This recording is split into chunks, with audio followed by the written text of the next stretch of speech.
Kagulat World, buong mundo, handa ng mahulog sa tennis drama. Alexandra Alex Ala, ang Pinay prodigy na patuloy na gumigiba ng expectations, ay haharap na kay Katarzyna Kawa sa Suzhou WTA 105. Ang laban na matagal ng inaabangan ay na-reschedule matapos ma-adjust ang game order dahil sa tournament scheduling at qualifying matches. Ngayon, malinaw na September 30th at 10 a.m. Philippine time. Tuloy na ang epic showdown. Maraming fans ang nawindang ng unang sked ay biglang nausog, pero malinaw ang dahilan. Kailangan tapusin muna ang ilang naunang laro bago makumpleto ang round of 30 tour. Ngayon, wala nang hadlang. Si Alex, bilang top Pinay seed at rising star, ay papasok dala ang bilis, tapang, at presisyon kontra sa Polish veteran na may malawak na karanasan.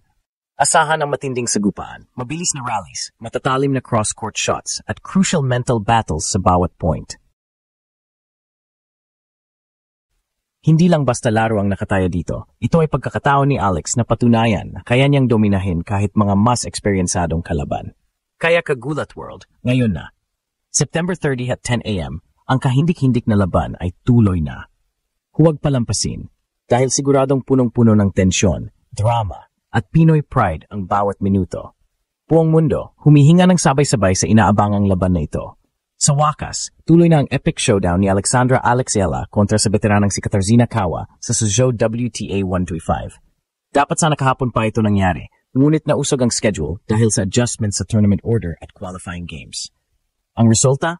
Lalong lumaki ang tensyon at mas umikting ang anticipation ng mga fans na buong araw nakaabang kung kailan tatapak si Alex sa court. Hindi ito ordinaryong laban.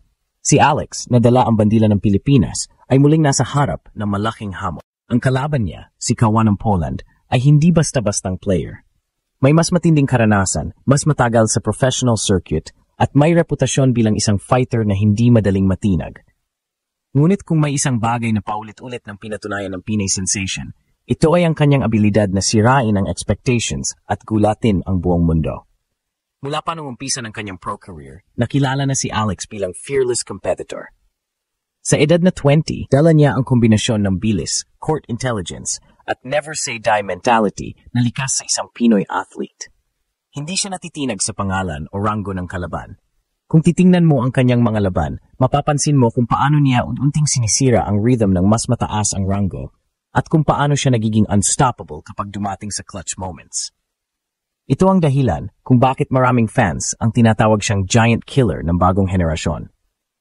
Ang pagka-reschedule ng laban ay parang dagdag na spice sa drama. Imagine, libu-libong Pinoy fans ang nakaabang kahapon ng umaga, sabik na sabik, only to find out na hindi matutuloy ang laban. Para bang binitin ng buong bansa. Pero ngayong malinaw na ang schedule, September 30 at 10 a.m., mas matindi ang hype at mas mataas ang expectation. Ang bawat rally, bawat point, bawat serve ay siguradong ramdam na ramdam sa mga manood. Lalo na't naghintay sila ng dagdag na araw para makita si Alex sa aksyon. Hindi lang basta laban ang hatid ng matchup na ito. Para kay Alex, isa itong pagkakataon para ipakita na consistent siya sa kanyang form at kaya niyang tumawid mula sa malalaking upsets papunta sa mas matibay na run sa mga pro tournaments. Para naman kay Kawa, ito ang pagkakataon na ipakita na hindi basta-basta magpapatumba sa isang rising star. Kaya tasahan natin ang matinding palitan ng power shots, cross-court exchanges, at baseline duels na siguradong magpapaindak sa bawat fan na nakatutok live man o online. Kagulat World, humanda na kayo. Ang laban na minsang ipinagpaliban ay sa wakas matutuloy na. Hindi ito basta tennis match. Ito ay labanan ng karanasan kontra kabataan, disiplina kontra bilis, at legacy kontra bagong simula. Isa lang ang malinaw, sa court na ito may isang mananatiling matatag at may isang mabibigla. Ang tanong sino? Alexandra ay alam na patuloy na ginugulat ang buong mundo o si Katarzyna Kawa na handang ipagtanggol ang kanyang pride bilang veterana? Ang sagot, malalaman natin ngayong umaga matapos ang 10 a.m.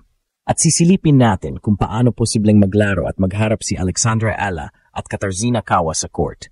Sa totoo lang, ang laban na ito ay parang chess match. Hindi lang lakas at bilis ang puhunan, kundi diskarte, tibay ng loob, at kakayahang umangkop sa bawat sitwasyon. Si Kawa, bilang mas veteranang manlalaro, ay kilala sa kanyang consistency at paggamit ng experience para kontrolin ang laro. Hindi siya madaling bumigay sa pressure at marunong siyang bumawi kahit nasa likod sa school. Ang kanyang forehand ay may bigat at madalas niyang ginagamit ang kanyang placement para iligaw ang kalaban at pilitin silang magkamali.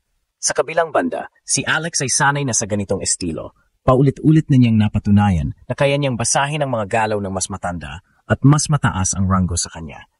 Ang malaking edge ni Alex ay ang kanyang bilis at explosiveness.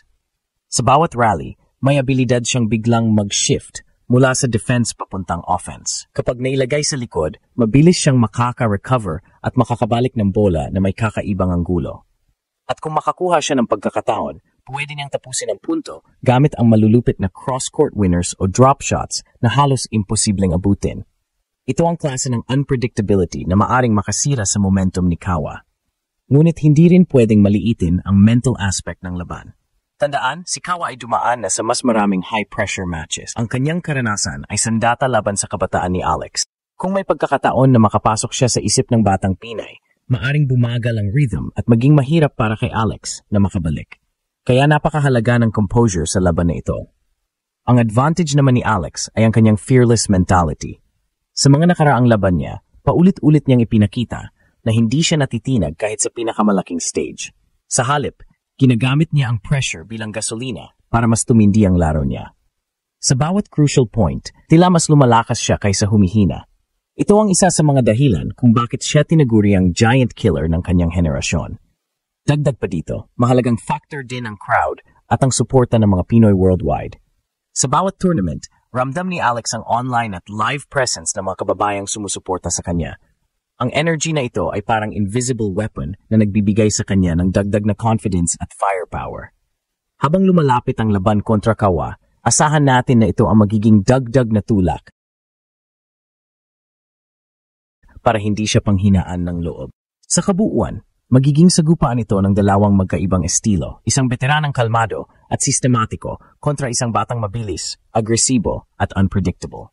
Kung magiging matatag si Alex sa mental game at mapapanatili ang kanyang explosive rallies, malaki ang tsansa niyang gulatin muli ang buong mundo.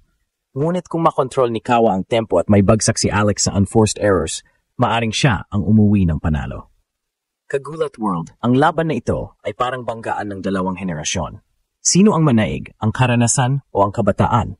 Malalaman natin ngayong tuloy na ang kahindik-hindik na showdown sa Suzhou. Kagulat World, narito na tayo sa pinakaabangan, ang mismong laban na magdidikta kung sino ang angat at sino ang babagsak.